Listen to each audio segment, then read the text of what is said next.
Morning, नमस्कार। मैं सुहाना आपके साथ और आप देख रहे हैं द न्यूज पोस्ट। वक्त तो चले खबरों में तेजी से अपडेट करने का, लेकिन इससे पहले अगर नहीं किया है आपने द न्यूज पोस्ट को सब्सक्राइब, तो सबसे पहले इस चैनल को सब्सक्राइब करें, बेल आइकन पर क्लिक करना ना भूलें, क्योंकि इससे मिलती रहेगी आपको तमाम अपडेट। तो चलिए बिना वक्त जाया किए शुरू करते हैं आज की बुलेटिन। 1 अप्रैल को आदिवासी समाज का प्रकृति पर्व सरहुल मनाया जाएगा। इस दिन सरहुल की शोभा यात्रा निकाली जाएगी, जिसमें हजारों श्रद्धालु शामिल होंगे।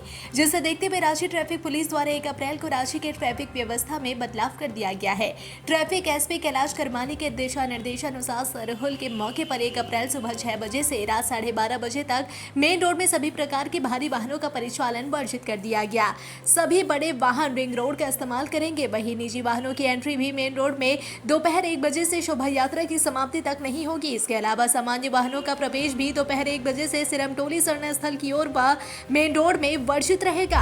गैंगस्टर अमन साहू के खात्मे के बाद अब गैंग की कमान संभाल रहे राहुल सिंह ने एक पोस्ट शेयर किया है। इस पोस्ट में राहुल सिंह हथियार के साथ दिखाई दे रहा है और पोस्ट में उसने लिखा है कि हम जल्दी आएंगे और अपने अंदाज में। ऐसे में साफ है कि अब वापस से गैंग को इस अंदाज में तैयार किया जा रहा है जैसा अमन साहू के जिंदा रहते चल रहा था।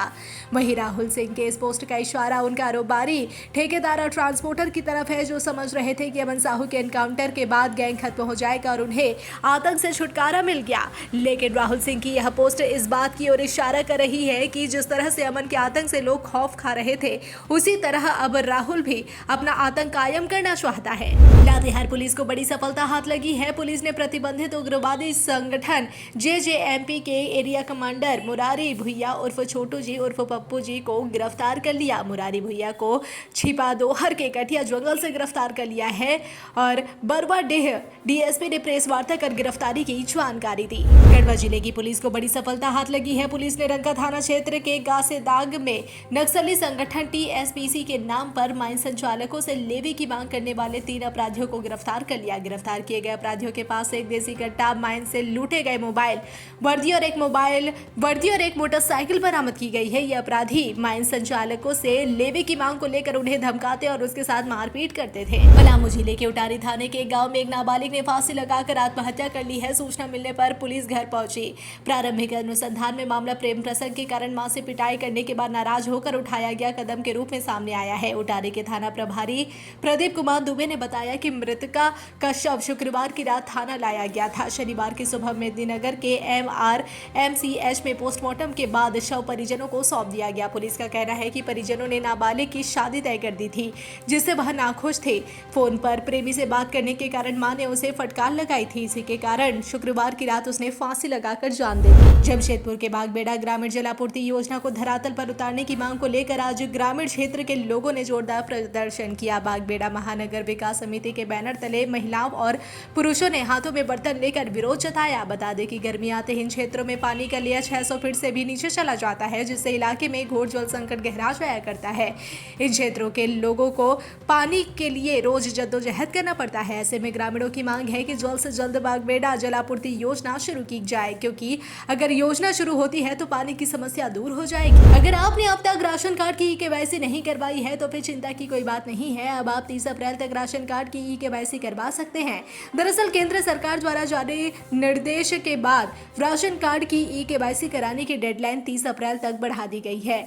बता दें कि केवाईसी के लिए पहले 31 मार्च 2025 की डेडलाइन तैयार की गई थी, लेकिन अब तक बड़ी संख्या में राशन कार्ड लाभार्थी केवाईसी प्रक्रिया पूरा नहीं कर पाए हैं, जिसके कारण डेडलाइन 31 मार्च से 30 अप्रैल कर दी गई है। हालांकि सरकार ने चेतावनी दी है कि अगर 30 अप्रैल तक भी जिस राशन कार्ड धारकों ने अपने राशन कार्ड की केवाईसी नहीं करवाई तो उसका नाम राशन कार्ड से हटा दिया जाएगा।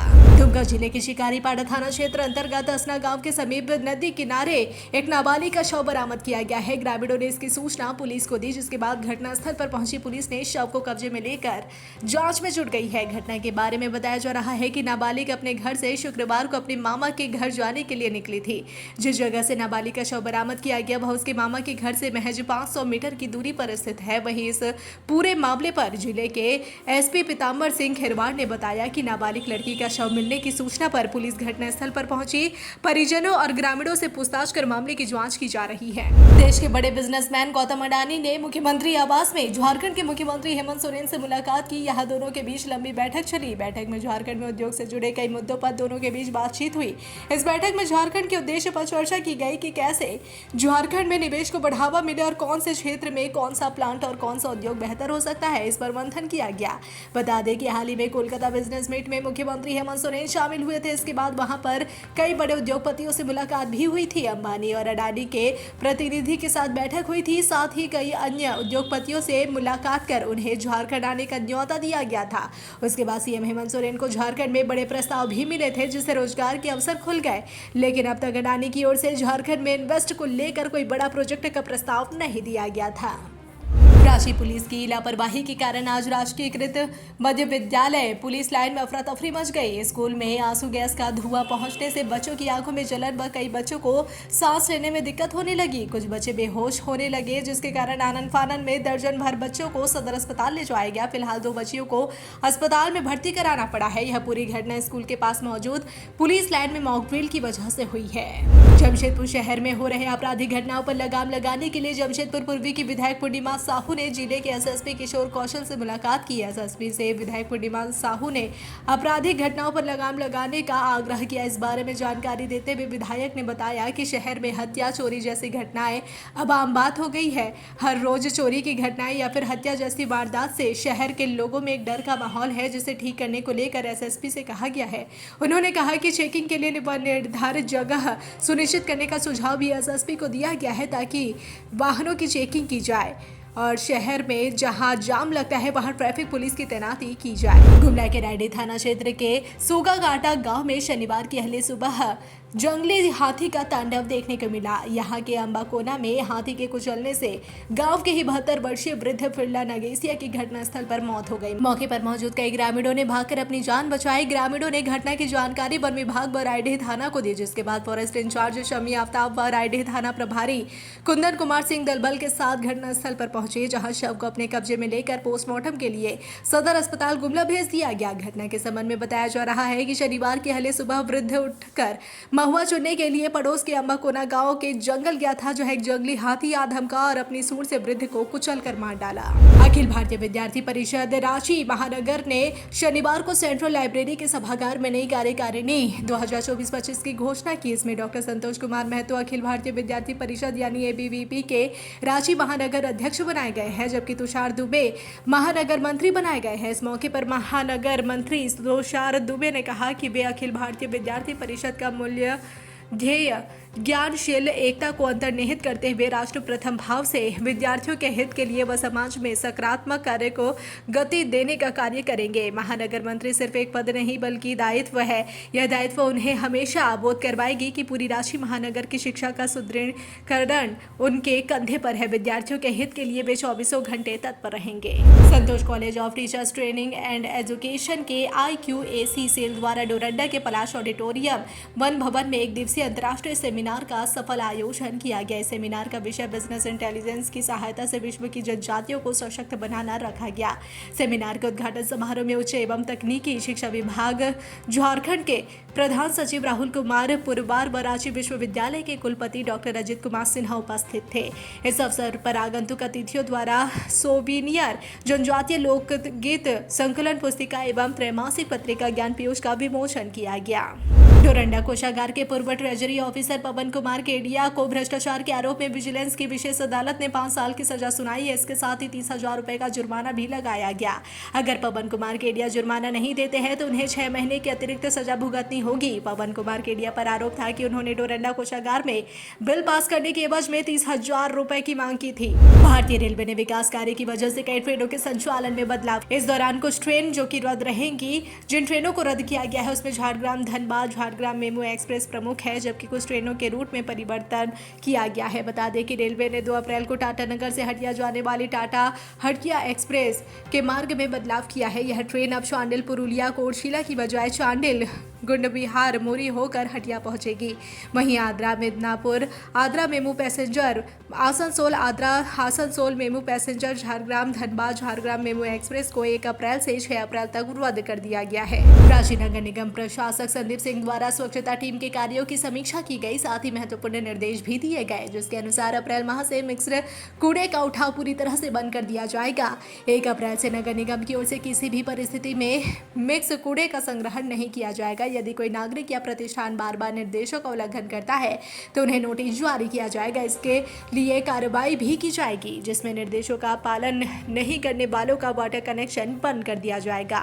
झारखंड समेत देश के सभी राज्यों और केंद्र शासित प्रदेशों में विदेशी कैटफिश और थाई मांगुर के हाइब्रिड प्रजनन और पालन पर प्रतिबंध है, लेकिन बावजूद इसके पश्चिम बंगाल से झारखंड के कुछ जिलों जैसे रामगढ़, गिरिडीह और धनबाद में अवैध व्यापार की जा रही है।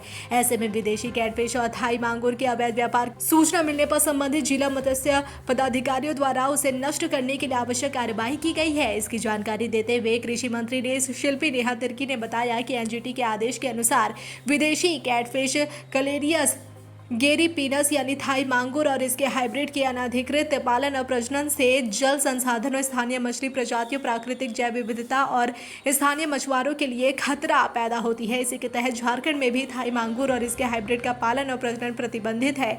यदि इसके अनाधिकृत पालन, प्रजनन और व्यापार की सूचना मिलती है तो जिला मत्स्य पदाधिकारियों द्वारा संबंधित स्टॉक को नष्ट करने के लिए आवश्यक कार्रवाई की जाती है।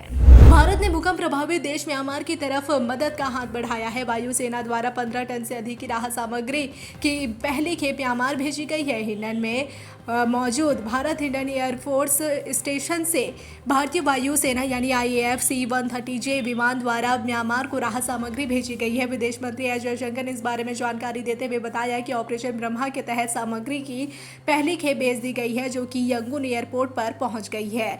राहत सामग्री में फैन, कंबल, स्लीपिंग बैग, सोलर लैंप, खाने के लिए तैयार भोजन, hygiene kit, water purifier, generator set और दवाइयों में पैरासीटामोल व एंटीबायोटिक्स, सिरिंज, दस्ताने और पट्टियां जैसी आवश्यक चीजें शामिल हैं। अगर आप भी बैंक में नौकरी करना चाहते हैं तो फिर आपके लिए अच्छी खबर है, क्योंकि बैंक ऑफ बड़ौदा ने सीनियर रिलेशनशिप मैनेजर पोस्ट के लिए वैकेंसी निकाली है। ये भर्ती 146 पदों पर निकाली गई है।